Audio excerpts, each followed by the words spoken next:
마태복음 5장 9절 말씀을 다 같이 한 목소리로 우리 합독해 읽도록 하겠습니다. 화평케 하는 자는 복이 있나니 그들이 하나님의 아들이라 일컬음을 받을 것이미요. 아멘. 기도하겠습니다.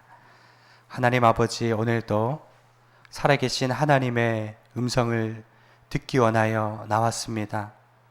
우리 마음 문을 활짝 열고 하나님의 메시지를 아멘으로 화답하는 시간 되게 하여 주옵소서. 감사드리오며 예수님의 이름으로 기도드리옵나이다. 아멘. 오늘 말씀의 제목은 화평은 하나님 자녀의 증거입니다 하는 제목입니다. 우리 세 가지 측면에서 오늘 본문 말씀 화평에 관해서 나누기 원합니다. 첫째는 하나님과의 평화, 둘째는 세상과의 평화, 셋째는 나 자신과의 평화입니다. 첫 번째 하나님과의 평화인데요. 주보안에 시편 29편 11절이 나와 있죠. 우리 같이 한번 읽어볼까요? 시작. 여호와께서 자기 백성에게 힘을 주시며 여호와께서 자기 백성에게 평강의 복을 주시리로다. 아멘. 우리 하나님은 평강의 하나님이십니다. 오늘 이 말씀에 보면 자기 백성에게 평강의 복을 주신다라고 했습니다. 여러분 마음이 평강이 있으십니까? 믿는 자라면 평화가 넘쳐야 되는 거예요. 그래서 사도 바울이 많은 사람들에게 문안할 때 항상 이런 인사를 하죠. 은혜와 평강이 있을지어다. 평강을 얘기했어요. 그 밑에 로마서 15장 33절 읽겠습니다. 시작. 평강의 하나님께서 너희 모든 사람과 함께 계실지어다. 아멘. 각 사람에게 줄 수 있는 최고의 축복이 뭐냐? 평강이라는 거죠. 이사야서 9장 6절에 보면 예수님을 일러 평강의 왕이라고 했습니다. 예수님의 최대 사명이 하나님과 사람 사이를 잇는 화해자의 역할이었죠. 여러분, 그런데 세상에는 평화가 없어요. 이 세상은 화해가 아닌 전쟁, 용서가 아닌 분노로 가득 차 있는 것입니다. 세월이 갈수록 점점 더 악해져가는 세상을 보지 않습니까? 세상 어느 나라를 가봐도요, 평화가 없습니다. 미국에 가면 평화가 있을까요? 어제 뉴스에 보니까 조직적으로 대형마트를 사람들이 약탈해서 한 해에 미국에서만 151조 원을 손실을 본다고 해요. 온갖 폭력이 난무한다는 것입니다. 유럽에도 가보면 밤에 다닐 수 없을 만큼 얼마나 강도가 많은지 모릅니다. 그러면 교회에 오면 평안할까요? 너무나 갈등이 많은 곳이 교회죠. 가장 평화가 없는 곳이 사람의 마음이에요. 마음에는 끝없는 갈등과 미움과 전쟁이 가득한 것이죠. 그래서 성경은 말하길 인간의 마음에서 모든 갈등이 시작된다라고 했습니다. 이 죄가 해결되지 않는 한 불안의 문제를 해결할 수 없는 것입니다. 그래서 평화란 히브리어로 샬롬이라고 하죠. 이 뜻이 뭐냐면 부족함이 없는 상태입니다. 여호와는 나의 목자시니 내게 부족함이 없으리로다. 헬라어로는 에이레네라는 단어인데요. 그 뜻이 당신을 향한 하나님의 최선이 있기를 바랍니다 라는 뜻이에요. 무슨 말입니까? 우리 삶에 고난이 없는 게 평안이 아니고요. 고난이 있어도 하나님이 함께 하시고 하나님의 최선이 임할 때 그게 참된 평화라는 것이죠. 그래서 시편 85편 10절에 보면 의와 화평이 입을 맞춘다는 그런 표현이 있습니다. 평화는 의와 항상 함께 하는 것입니다. 의가 깨진 상태는 평화가 깨진 상태라는 것입니다. 우리의 평화를 깨는 것이 무엇입니까? 죄라는 거예요. 죄가 씻어진 것을 의롭다라고 하는데 그 평화의 중심부에는 하나님의 의가 있는 것입니다. 그래서 야고보서 3장 16절 같이 한번 읽어볼까요? 시작. 시기와 다툼이 있는 곳에는 혼란과 모든 악한 일이 있음이라. 이기적이고 교만한 자아가 도사리고 있는 그 죄가 있기 때문에 갈등이 있는 거예요. 늘 싸움이 끊이지 않는 것이죠. 혼란스럽고 악한 죄가 끊이지 않는 것입니다. 그러나 하나님의 통치가 임하는 곳에 진정한 평안이 있는 것이죠. 죄인이 예수 그리스도로 인해 의롭게 되어 거룩한 옷을 입을 때 평화가 임해 오는 것입니다. 그러므로 사랑하는 여러분, 평화를 누리는 비결 간단합니다. In Christ, 예수님 안에 거할 때 우리가 하나님으로 더불어 화평을 누리고 그 화평은 흘러가는 거예요. 그래서 두 번째, 사람 사이의 평화입니다. 그 교회 안에서 만나면 웃으면서 인사하지만 서로 말도 섞고 싶지 않은 사람들이 있잖아요. 반면에 어린아이들은 보면 감정 표현이 참 솔직합니다. 저희 가정에 두 딸이 있는데요. 놀다가 둘이 수틀리면 언니랑 안 놀아 하면서 뒤돌아서요. 그런데 금방 보면 10분 안에 또다시 같이 놀고 있어요. 과자 하나만 줘도 애들은 서로 다시 관계를 회복하더라고요. 근데 어른들은요, 몸은 이렇게 큰데 마음은 콩알만해요. 조그만 대화하면 풀 수 있는 일인데 돌아올 수 없는 강을 건너고요. 평생 원수로 지내는 경우가 많더라고요. 교회 안에서도 우리가 경험하는 게 뭐냐면 서로 만나보지 못한 사람인데 누군가 그 사람과 관계가 안 좋아서 낙인을 찍고 안 좋은 소문이 퍼집니다. 그 사람을 체험해보기도 전에 부정적인 감정이 먼저 생기는 거죠.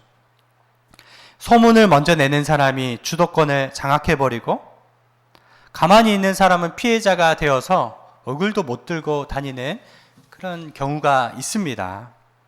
사람의 마음이 이와 같이 잔인하다는 것입니다.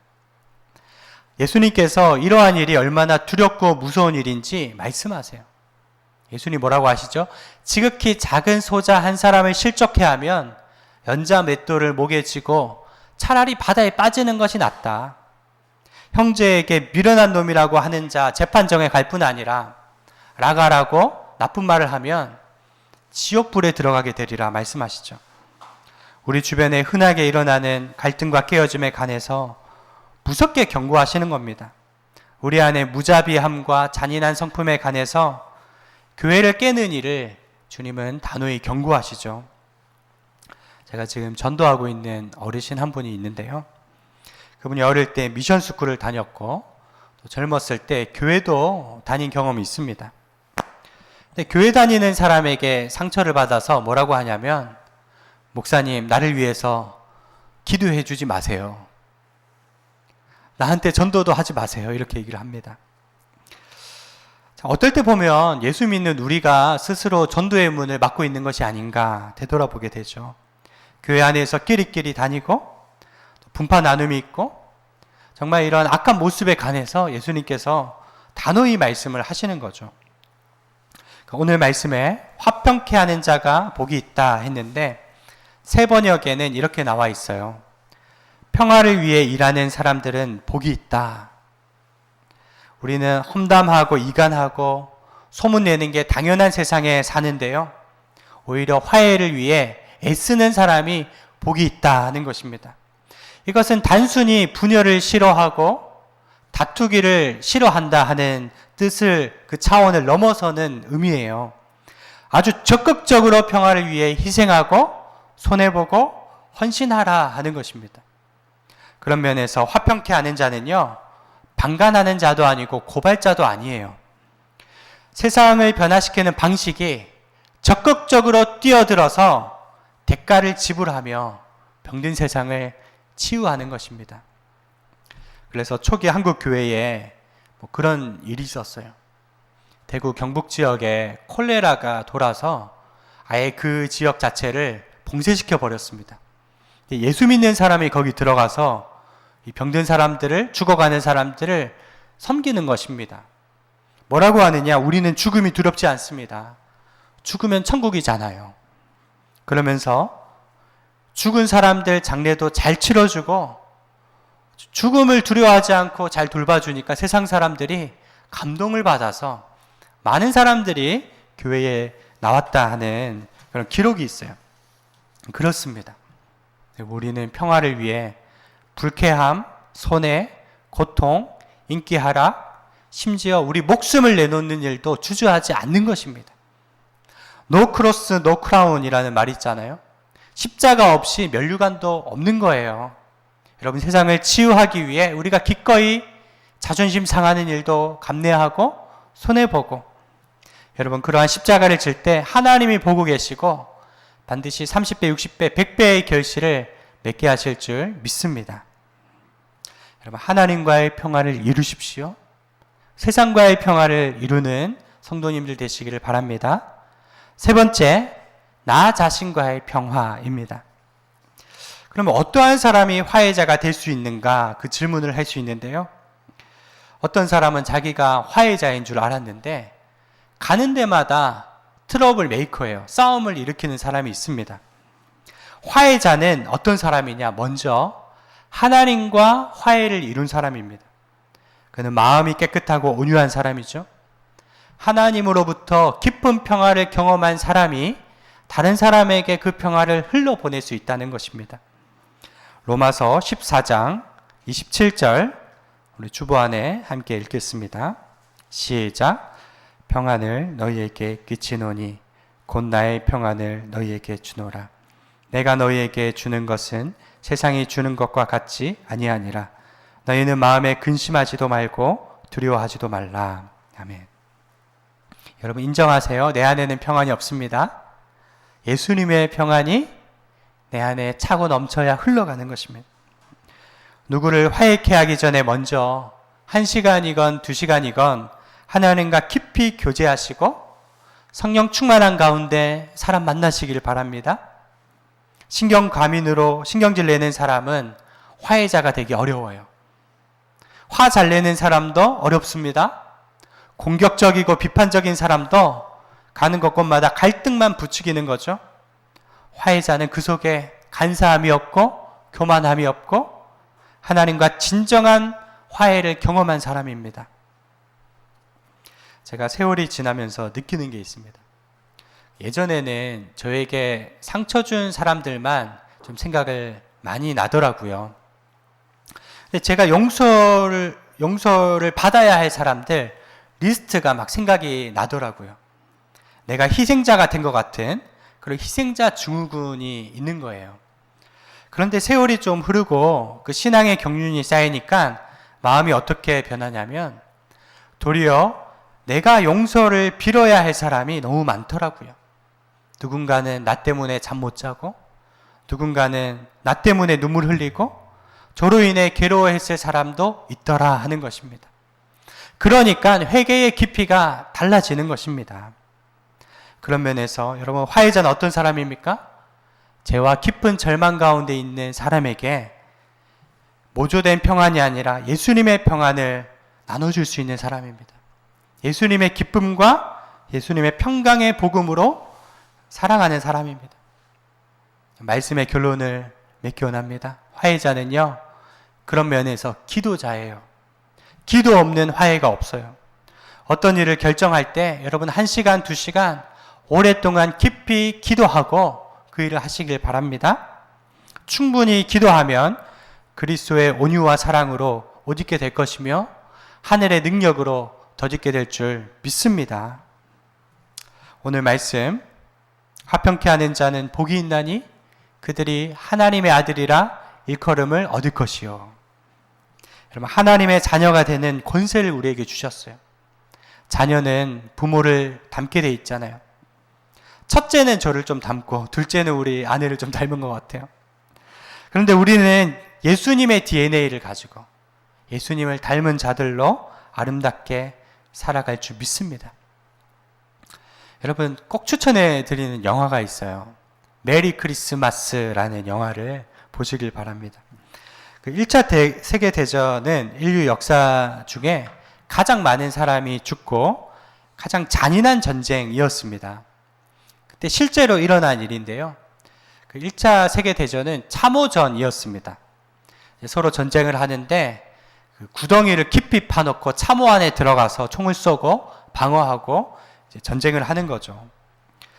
1차 세계대전 내내 서로 죽고 죽이는 그런 참호전 양상인데, 이게 왜 비참하면요, 참호 안에 들어가 있다가 상대방이 돌격하잖아요.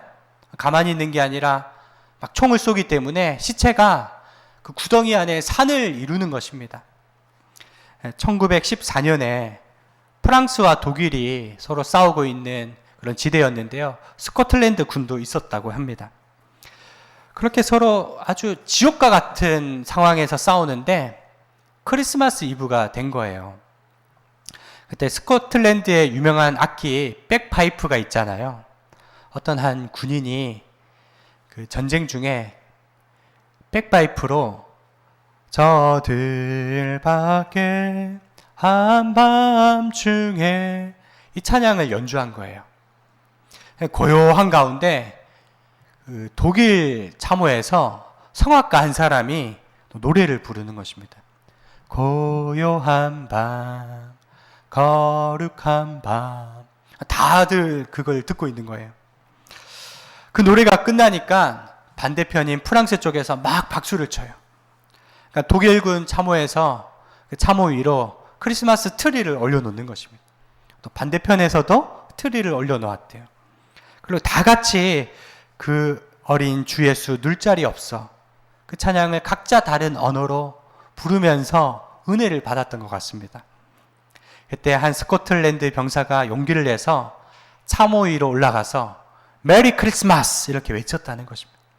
그러니까 각자 있던 참호에서 적군들이 다 올라와서 메리 크리스마스 외치게 되고, 군대 장교들이 서로 모여서 우리 크리스마스 3일 동안 서로 전쟁을 멈춥시다 라고 협의를 했다는 것입니다.